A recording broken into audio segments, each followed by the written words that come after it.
Pues buenas tardes, muchas gracias a todos por estar aquí en esta conferencia de cierre del segundo coloquio internacional sobre migración, reinserción y educación universitaria. Mi nombre es Víctor Ramírez y en esta ocasión tengo el placer de presentar a la doctora Isabel Izquierdo Campos, quien va a ser nuestra conferencista del cierre del día. La doctora Isabel Izquierdo Campos es profesora de tiempo completo de la Facultad de Psicología de la Universidad Autónoma del Estado de Morelos. Pertenece al SNI en nivel 2 y tiene postdoctorado en Sociología de la Educación por el Departamento de Sociología de la Universidad Autónoma Metropolitana Unidad Azcapotzalco. Es doctora en Pedagogía por la Facultad de Filosofía y Letras de la Universidad Nacional Autónoma de México. Cuenta con publicaciones y participaciones como conferencista tanto a nivel nacional como internacional. Es creadora de la Red Académica de Migración y Educación RAME 2012, la cual está enfocada en el análisis de la movilidad y el exilio desde la perspectiva educativa. Y actualmente lleva a cabo proyectos de investigación, violencias y cotidianidad escolar, las experiencias y estrategias del alumnado profesorado, planta administrativa y directiva contra el acoso y ciberacoso escolar en las sedes secundarias de Martín Morelos, financiado por la Secretaría de Ciencia, Humanidades, Tecnología e Innovación CECI. Para mí, esta persona es un placer tener aquí con la doctora de Izquierdo, porque finalmente, después de varios meses de comunicación, nos conocemos en persona. Y bueno, doctora, sea bienvenida. Y ella va a presentar la conferencia titulada Tiempos de Retornos, Jóvenes, Educación Superior y Violencias. Muchas gracias. Bueno, muchas gracias. Ya tengo muchas ganas de venir a Ginapa. Desde hace varios años conozco a la doctora Argelia, a la cual le agradezco la invitación a la Universidad de la Pestaña de Febrero. Muchas gracias. Ya nos conocemos así de manera presencial. Bueno, les agradezco a todas y a todos el interés en estos urgentes temas que nos convocan. La conversación que propongo se integra en 3 ejes. Primero tiene que ver con un documento brevísimo sobre el desarrollo de los estudios de migración en de jóvenes. El segundo se centra en mencionar solo algunos hallazgos y las agendas de trabajo que se han desarrollado, particularmente visibilizando ciertos tipos en los que aún falta conocer. En este segundo bloque es donde se alimenta el tercer y último punto de análisis que yo estoy promoviendo. Tiene que ver con un planteamiento que dice que y que consideramos necesario ponerse en la mesa de la conversación de hoy. Para vincularlo con el estudio de las impresiones de retorno, juventudes y educación superior. Me refiero a las violencias, particularmente a las violencias criminales que estamos atravesando en este país. Hace ya varias décadas, se nos compartió una compilación de 2 docenas de capítulos en el libro Niños del Frontero, Iniciativas Binacionales para servir a los estudiantes migrantes e inmigrantes mexicanos. En él se plasmaron antecedentes sobre históricos de las relaciones entre México y Estados Unidos y la educación. Una de las secciones que se examinó en dicho libro fue el programa de transferencia de estudiantes migrantes binacionales México-Estados Unidos, conocido en ese entonces como MEDIR, cuya génesis se desarrolla en 1976-77, especialmente centrado en el alumnado del primero y sexto grado de las primarias mexicanas. En dicho libro se describían algunas de las prácticas para enseñar al alumno migrante mexicano y el trabajo con las familias de México. A partir de esa regla, y estoy segura que desde antes, por supuesto, ya se disparaba una serie de necesidades de cambio, tanto en los planteles y programas de estudio, en la estructura y gestión de las instituciones educativas. Tanto en ello como en la formación del profesorado que atiende al alumnado migrante, y que Víctor Zúñiga, el cual anda por aquí, el cual logró visibilizar una década después, con uno de los estudios fundacionales enfocados en el impacto de la niñez de retorno y las dificultades de la reinserción escolar en estados con alta tradición migratoria. En ese estudio ya se planteaba algunos requisitos, algunas, Víctor no me algunas de las dinámicas que enfrentan los estudiantes que deben desenvolverse en dos sistemas educativos diferentes, ya sabemos, Estados Unidos y México, y que no se apuntan ni a características de inmigrantes estadounidenses ni a las premisas típicas en torno a las cuales se organiza la educación básica. Perdón, aquí ya se saltó.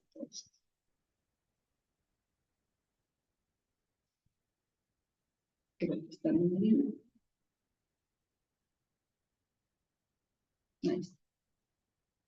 A las premisas típicas en torno a las cuales se organiza la educación básica en México. Y todos sus enriquecedores trabajos que después continuaron con su grupo de trabajo, con sus colaboradores, que realizaban desde luego sientan la base de ese campo de investigación en el país.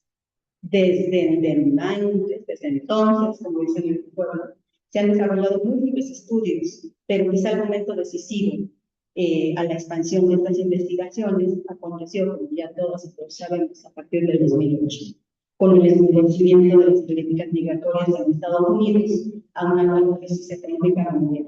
Y digo mundial, ya que Estados Unidos y el mundo mundial. Los trabajos se centraron en mostrar cómo las escuelas mexicanas, particularmente de educación básica, operaban en sistemas de apoyo para hacer de estos alumnos y alumnas, documentando trayectorias y las diferentes dificultades de interacción escolar entre niños y niños migrantes de retorno en el sistema educativo mexicano.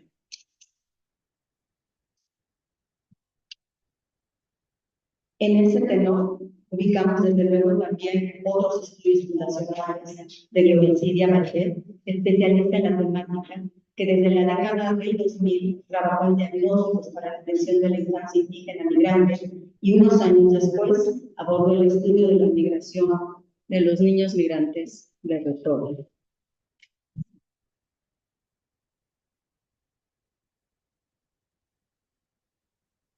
Y bueno, también sabemos que ella ha comenzado varios encuentros internacionales en dicha temática, el cual el año pasado me parece que ya estaba en su sexta edición. Y que al igual que los estudios fundacionales del colega Víctor, continúan sembrando reflexiones y cuestionamientos en torno al tema. En ese mismo periodo de expansión, que se da entre el 2008-2012, se ubican diversos estudios. No voy a poner que citar toda la cantidad de estudios que se han realizado, la mayoría de ellos centrados en educación básica y media superior. Sería a partir del 2012 cuando podríamos decir que el desarrollo de esos estudios se encontraría en una etapa de consolidación en la educación básica, ampliando el análisis hacia el nivel universitario.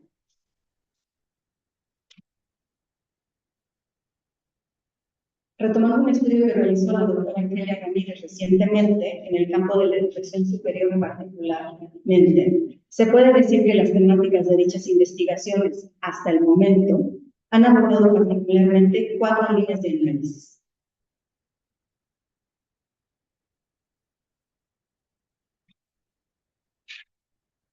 Por alguna razón no encuentro aquí. No, sí. Vamos a poner. Espérenme tantito. Aquí sí. Bueno, son 4. Número 1, las que tienen que ver con las experiencias migratorias educativas, nos dice la doctora Ramírez, los análisis de las políticas públicas educativas dirigidas particularmente a este grupo de estudiantes, también las que tienen que ver con el perfil de los estudiantes migrantes y por último, los estudios que se centran en los desafíos lingüísticos e identitarios. Actualmente, este campo de estudio se nutre no solo de estudios que dan cuenta de las experiencias en el proceso de retorno y de la necesidad de que el profesorado se siga formando para atender a esta comunidad de jóvenes, sino también se identifican programas y acciones en pro de la recepción de las y los jóvenes universitarios migrantes de retorno. Por ejemplo, entre ellos podemos mencionar a nuestro de Camil, el cual es un programa sede y muy importante a nivel de nuestra república, con la Universidad de Artesana, que entiendo, bueno, en la página del PAMIR dice que inició algunas de sus acciones en el 2016, pero ya las compañeras nos comentaban que desde hace tiempo ya se venían haciendo diversas, antes del 2016 se venían haciendo diversas acciones, y que bueno, se concreta unos años después. Pero también tenemos otras universidades, quizá que no tienen tantas acciones y imprimen tanto esfuerzo como lo está haciendo también con la Universidad de Barcelona, pero vayan haciendo algunas actividades. Por supuesto, tenemos a la Universidad de Sonora, a la Universidad Jesuita, particularmente con la ITESO, la UNAM, que siendo tan grande, no entendemos cómo no ha venido a ser una magna, ¿no? En todas las facultades, institutos, sedes, no entendemos bien, pero bueno, tiene esa expresión muy grande, y obviamente la Núñez, que con su programa Puente, pues también hace cosas, la Universidad de California, Chihuahua, Tamaulipas, y pues bueno, quiero compartir aquí para hablar sobre sus hombros que en mi universidad, desde en el 2015, se fraguó, se creó una iniciativa, pero nunca dio luz, desafortunadamente.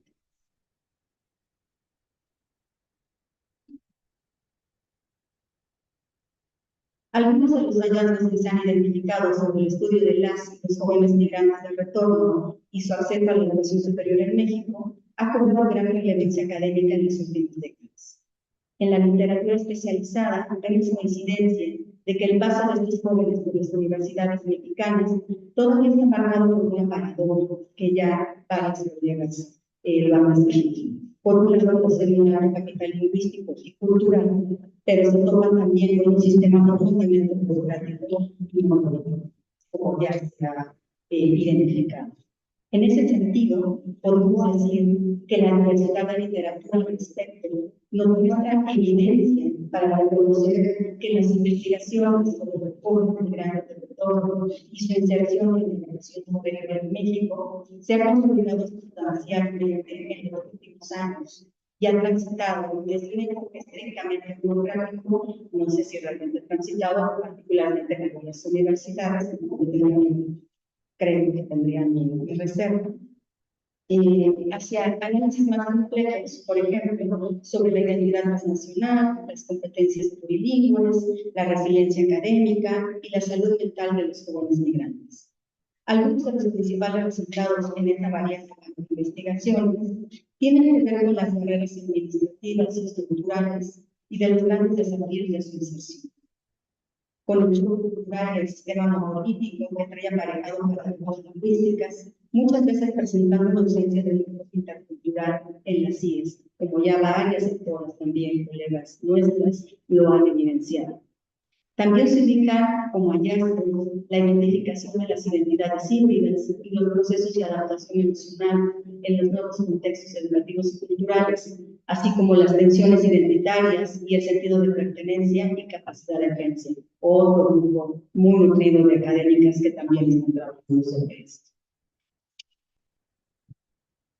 Pero un punto de análisis en estos estudios, y es ahí donde deseo centrar mi tercer y último punto de la conversación del día de hoy, es el retorno como estrategia frente a la exclusión en Estados Unidos.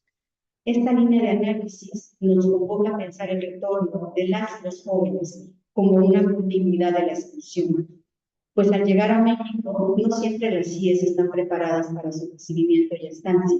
Aún más, esa continuidad se entrelaza con los altos niveles de criminalidad en los diversos contextos desde donde se ubican las universidades.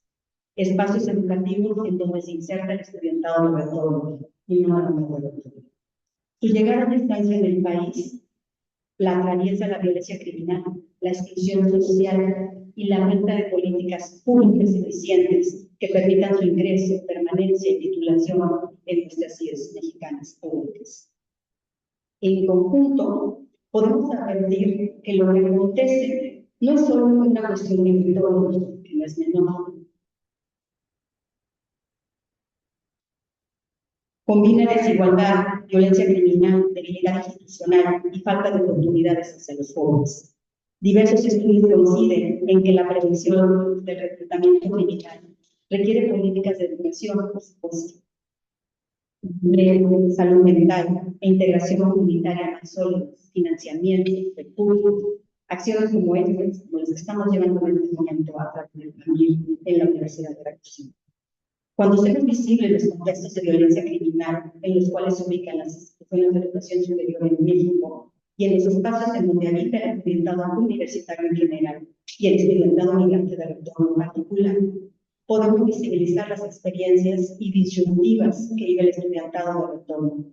Pues esta realidad no solo necesita replantearse en el país, sino que reflexiona fundamentalmente por la existencia misma, pues su vida como individuo de retorno de toda la violencia criminal está en serio, y es ahí donde deseo la reflexión.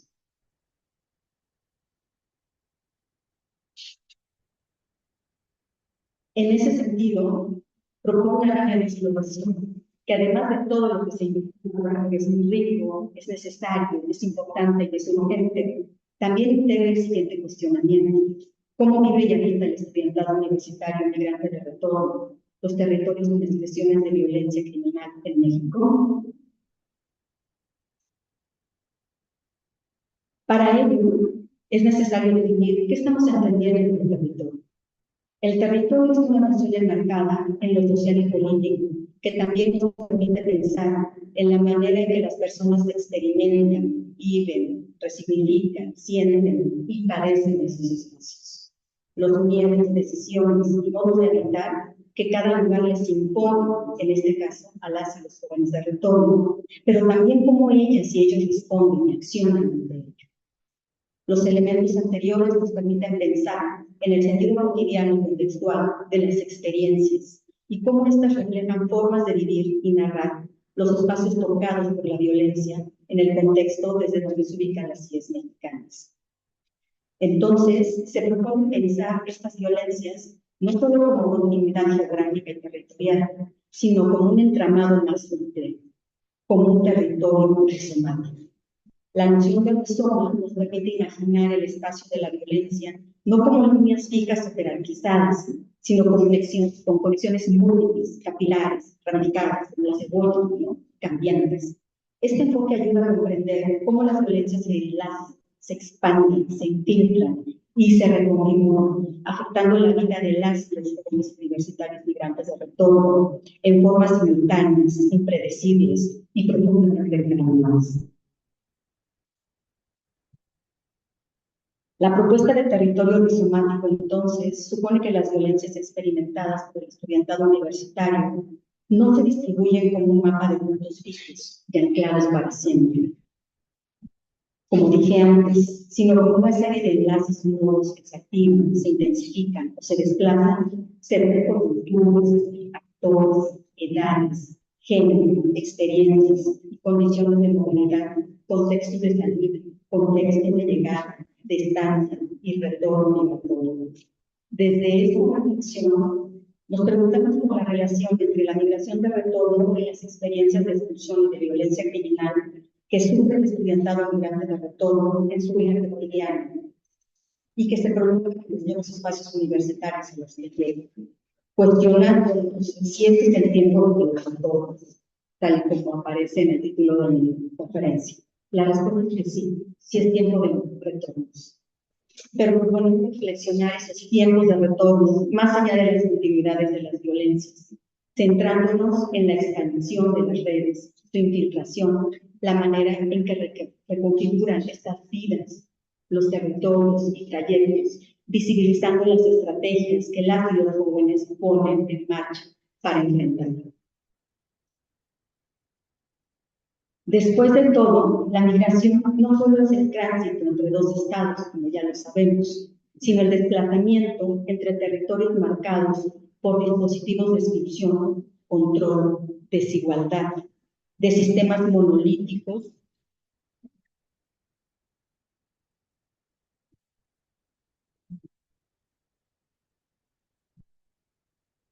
y estigma que configuran en las y los jóvenes migrantes de retorno, sus proyectos de vida, sus añoranzas, sus planes profesionales, sus planes laborales, sus expectativas y construcción de futuro y sus propias estrategias y formas de evitar el mundo, ahora anclados desde México. Muchas gracias.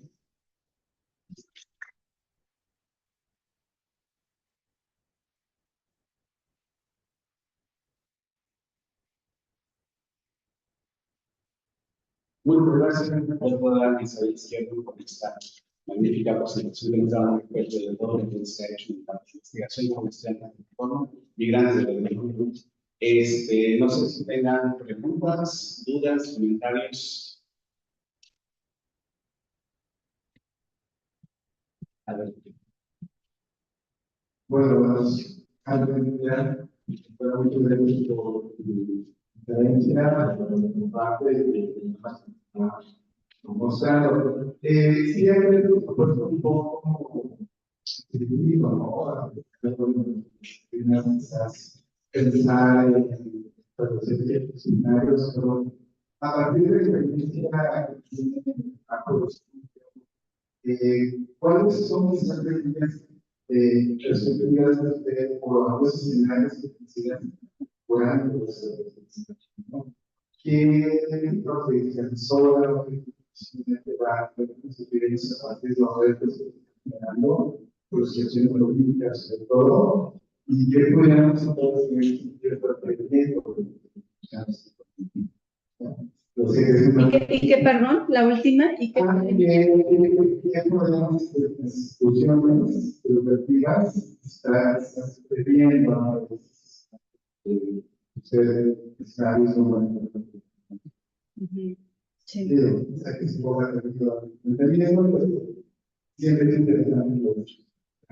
Muy bien, muy bueno. Es una pregunta muy peliaguda la que me haces. Yo lo que podría decir con lo que he leído y con lo que veo, y también lo que experimento, con lo que estamos trabajando con las y los jóvenes, es que las instituciones de educación superior, particularmente las públicas, yo trabajo en las públicas, me debo a las públicas como a través, por el trabajo que hago en las públicas, entonces yo jalo mi molino, yo jalo agua para mi molino, que tiene que ver con lo público. Y desde esos espacios puedo decir que las instituciones la tienen difíciles, ¿no? Quizá no las instituciones como tal, sino la comunidad universitaria la tenemos difícil. Particularmente porque con todos estos cambios políticos que ha habido, o sea, pues no hay dinero, ¿sí?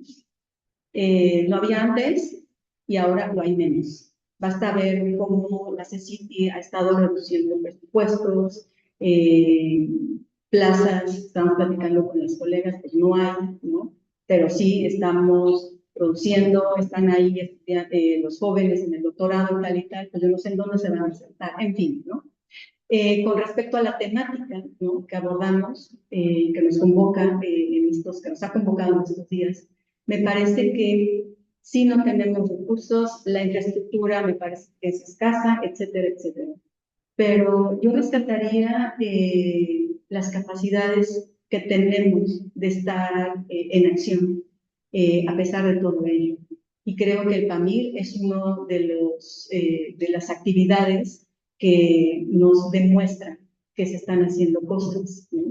Ayer los colegas nos decían, bueno, pues es que estamos haciendo poco y tal. Pues para ciertas universidades lo que han hecho es bastante, ¿no? Es muchísimo. Claro que todavía tenemos mucho camino que recorrer.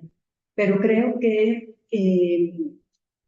nos faltan autoridades y colegas, ¿no?, sensibles ante lo que está sucediendo. Ayer Víctor dijo una palabra que a mí me maravilló en la tarde, ¿no?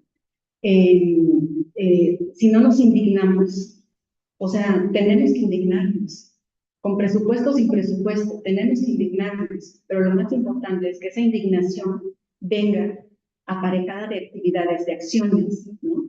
Entonces, que estén ustedes aquí es maravilloso, que nos leamos es maravilloso, pero también que salgamos a campo, que estemos viendo qué está sucediendo en los contextos, ¿no? En nuestras comunidades. Esto es súper importante, me parece.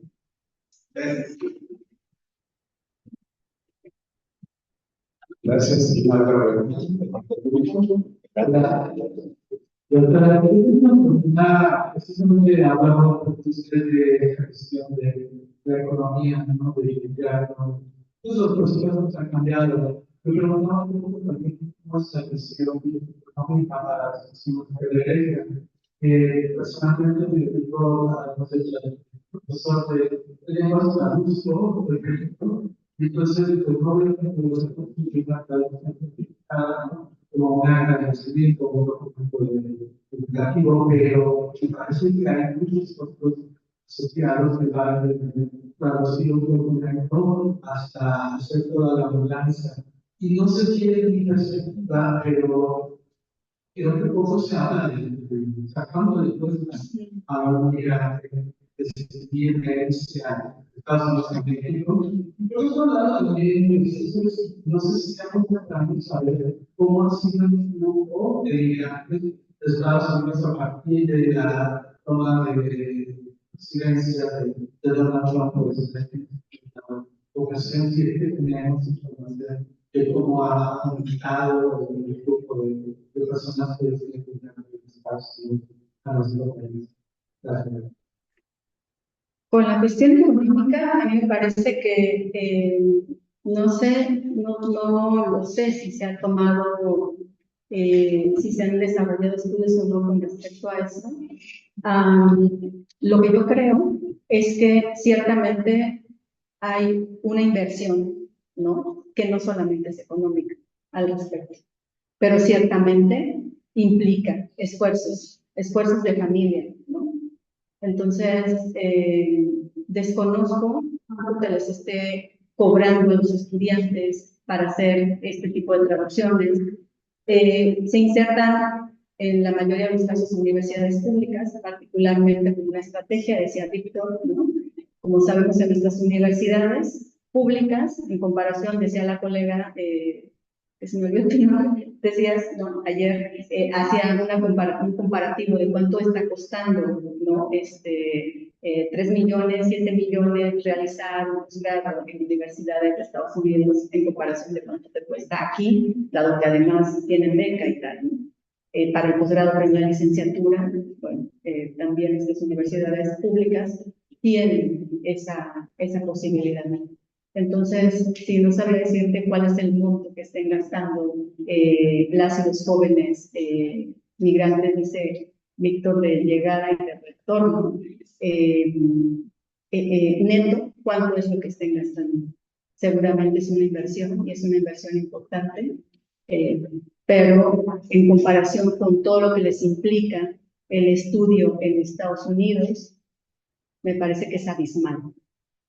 Y con respecto a la segunda pregunta, me parece que sí ha aumentado exponencialmente el número de migrantes de retorno que están llegando a nuestro país. Lo que creo también, y me parece que eso ya varios colegas lo han puesto sobre la mesa, es que muchos de esos números quizá no se alcanzan a visibilizar en su totalidad, precisamente porque ellos y ellas en ocasiones prefieren mantenerse, ¿sabes? No me gusta la palabra invisibilizados, pero prefieren como mantenerse, no sé si al margen, ¿no? Porque sí, hay cuestiones de por medio, particularmente obviamente en Estados Unidos, ¿no? Y en México, por lo que por lo que conocemos, ¿no? Y las tensiones que hay para que participen, por ejemplo, como programas como este, o en las actividades que se han realizado, diversas actividades que se han realizado también en la Veracruzana y en muchas universidades, pues los colegas comentan, no es tensionante llegar a ellos o que ellos se acerquen y tal. Quizá las estrategias, no sé si se pueden cambiar algunas estrategias y tal, pero también existe esa cuestión de que no necesariamente todos los que están llegando están contando el lugar. Y eso yo creo que es un elemento como siempre ocurre en la migración, ¿no? Por ejemplo, la migración forzada, pues ahí también como los cuentas, cuando en realidad están huyendo, pues lo que quieren es básicamente, particularmente la migración forzada de la lo que quieren es que nadie sepa que se movieron del lugar, ¿no? Y mucho menos, si la gente, si menos se enteran de su desplazamiento, es mucho mejor. Pero bueno, son características diferentes, estoy hablando de otro tipo de migración. O sea, pero me parece que también hay un poco de eso en este tipo de migración con la que nos convoca. Gracias.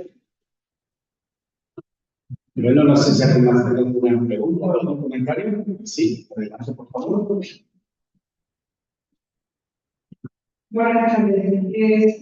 Bueno, la importancia de visibilizar la violencia en los jóvenes y no solo a su llegada a México, ¿no? Sino todo el proceso que tiene que experimentar, el que migra y los medios a Estados Unidos, se inserta en la educación, experimenta un tipo de violencia, es reclamado a partir de su origen y enfrenta a la que se llega, porque hay un de violencia en distintos puntos, ¿no? Entonces, creo que es importante, pues, estas investigaciones que dividen y la importancia de ver todo el ciclo de vida de un migrante o involucrado en un contexto migratorio, que muchas veces se ha marcado no solo en una violencia personal, sino también familiar, dependiendo de la historia migratoria de la familia, ¿no?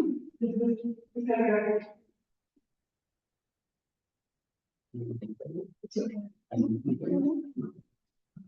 Bueno, muchas gracias.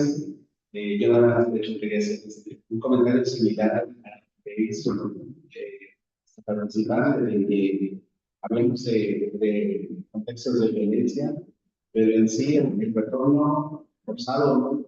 Puede ser, es en sí mismo un aspecto de violencia, ¿no? Porque llegar a un lugar de la concepción de las relaciones familiares, de las relaciones sociales, la concepción del derecho, de la democracia, es completamente diferente a donde uno ha crecido. Y eso significa enfrentarse a una realidad para la que no siempre están preparados, ¿no? Yo nada más quería hacer esta pregunta. Si ha habido como estudios que se han enfocado a estos aspectos mucho más personales de los migrantes, de cómo consiguen esas ideas que los países de cuando llegan a México y se encuentran que la policía en la policía en México no se confía, a diferencia de Estados Unidos, ¿no? De que la democracia en México es una cosa muy diferente, o de que la autoridad en sí juega un papel muy diferente. Ya no sé si ha habido ese tipo de estudios. Sí, claro que sí. Pues aquí tenemos especialistas que pueden decir mucho sobre ello. La doctora Celia sacó una publicación donde brindaba varias problemáticas en las que se enfrenta el estudiantado, tanto estructurales, sociales, culturales, y hay aparecido. Sí, tenemos varias colegas que hablan de ello. Entonces, me parece que esos elementos están puestos sobre la mesa y se están integrando otros que considero que también son importantes, ¿no? Por ejemplo, la salud mental del mercado, se está trabajando un publicista con respecto a las emociones, ¿no? Y se están integrando muchos más. Afortunadamente, no es un campo que ya lo han hecho todo, ¿no? Seguimos identificando y lo que nos van permitiendo tener hacia nuevos conocimientos y también conociendo estas comunidades que tienen mucho que contar y tienen también muchos enseñanzas. Ok, bueno, ya no hay ninguna pregunta. Adelante, por favor.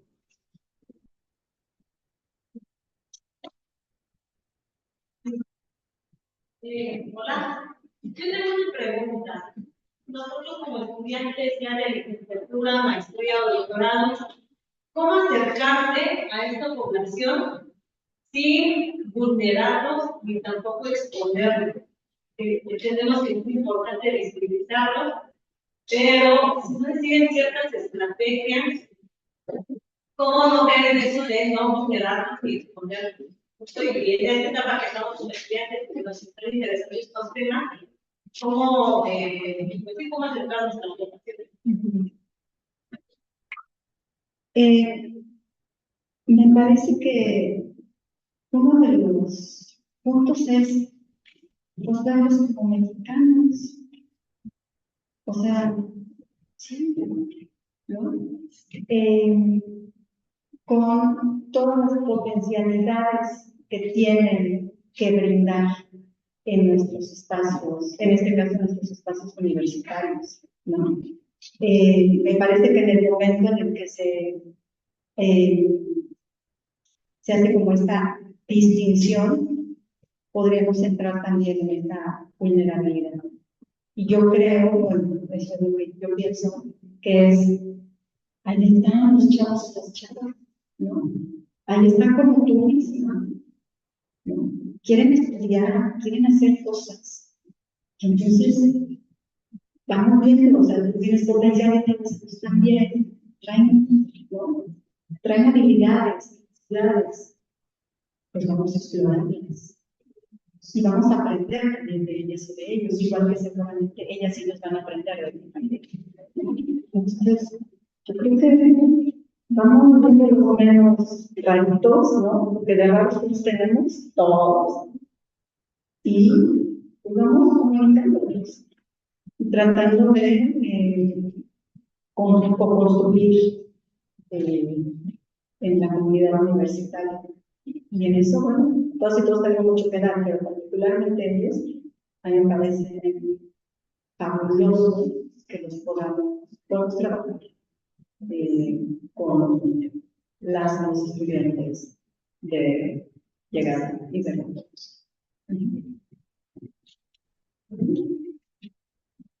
Ok, muchas gracias.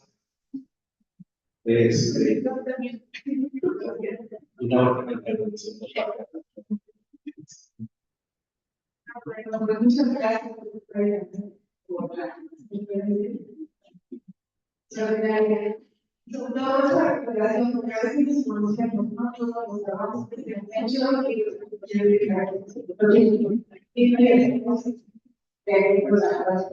y sí, bueno, retomando un poco, a mí nos hablaron desde el partir, lo que a nosotros siempre los estudiantes que están afectados, más que el apoyo económico o de trámites administrativos, lo que a mí me ha manifestado son los conflictos de identidad que ellos están viviendo.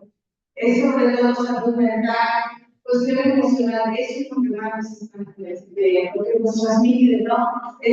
Cómo apoyarlos, también es la pregunta, ¿no?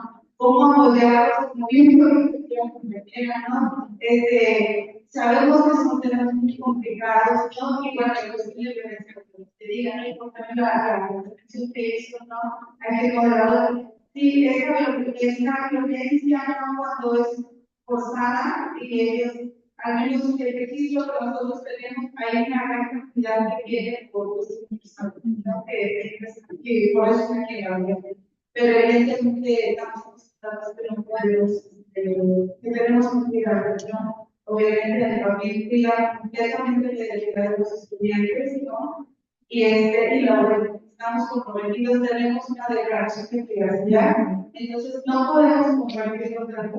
Y en el último año ya nos hicieron la reducción total, ¿no? No compartir datos personales, que evidentemente los damos, pero ahora solamente podemos, para investigadores, solamente compartir datos generales. Entonces, solamente podemos dar ¿no? Datos estudiantes lleganos, datos estudiantes, mujeres, datos estudiantes, porque cada vez por toda esta situación que tenemos, ¿no? Vulnerabilidad y seguridad, ahora se llama restringieron más en cuestión institucional. Entonces, con todas las advertencias que ya tenemos de manera institucional, y mostrando que esos son los problemáticos que nos plantean, ustedes cuáles serían ahora sí, los consejos que nos darían en sus programas, cómo atender esta situación con los estudiantes que se acercan a los pocos estudiantes que están con nosotros. ¿Cómo podría ser? Yo creo que hay un elemento, y por eso me parece muy valioso el panel,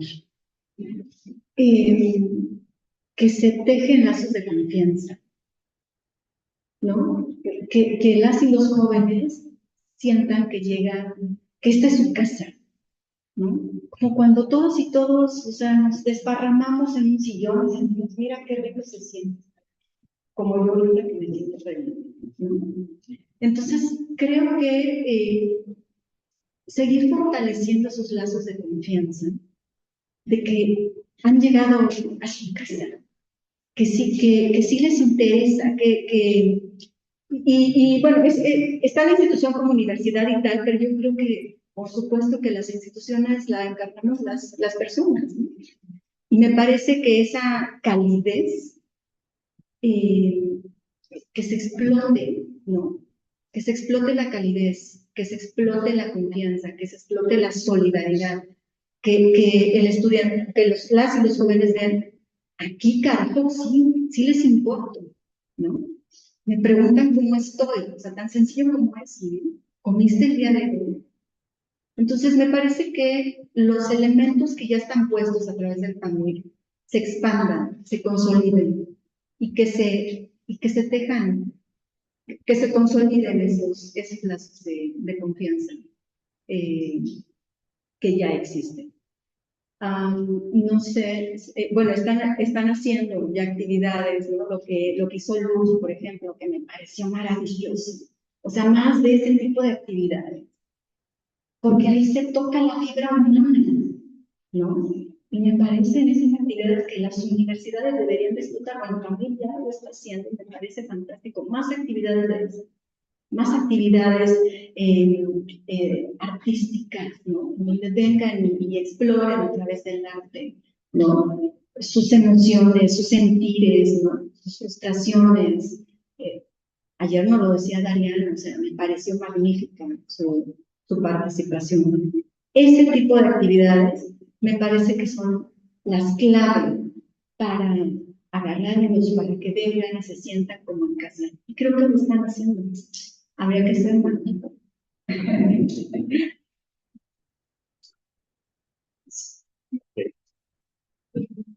Una más, sí, adelante. Gracias.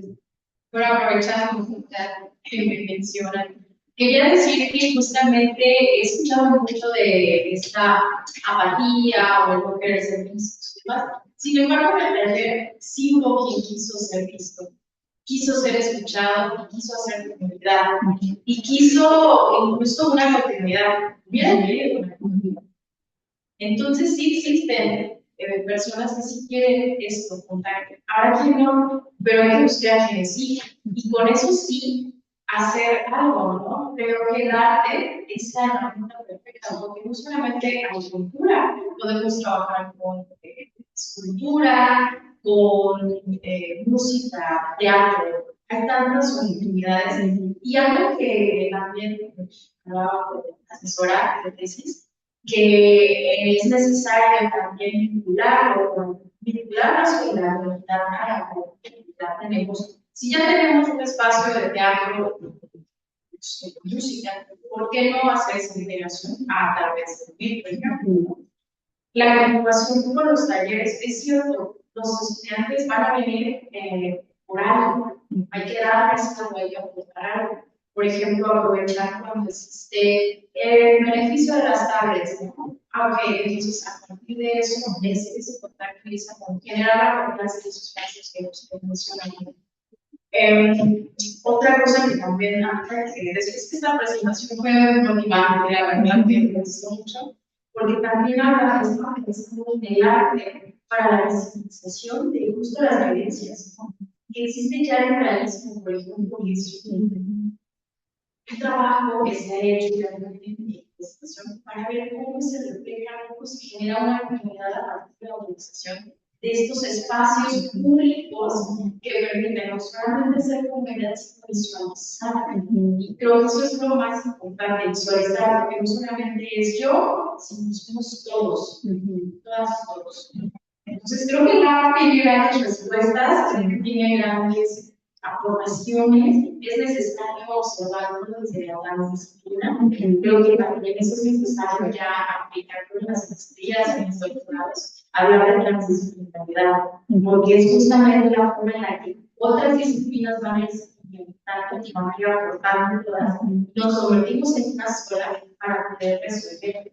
Y no solamente estudiarlo, sino también aplicarlo. Eso también es necesario. Hace rato hablaba del tema de los recursos, pero hay creatividad, pero hay gente que sí quiere participar, hay compañeros que tal vez de servicio social puedan aportar. Entonces, hay formas, pero sí se necesita mucha iniciativa, ganas de participar, alzarnos y hablar estos foros que son la puerta, ¿no? Para que se puedan hacer proyectos nuevos que puedan llegar a las cosas. Es como Bueno, muchas gracias. ¿Alguna otra intervención? Pues justamente hablando de arte, si no mal recuerdo, me parece que este mural lo hizo un inmigrante mexicano que vive en Estados Unidos, ¿sí? Así es, entonces representa elementos de ambas culturas. Creo que se puede llegar muy lejos, ¿no? Como lo dice la maestra. Bueno, pues si no hay más, solamente quisiera agradecer a la doctora Zelinsky por esta excelente conferencia y me parece que se aquí la pasando. Sí. Ok, a ver, sí, entonces.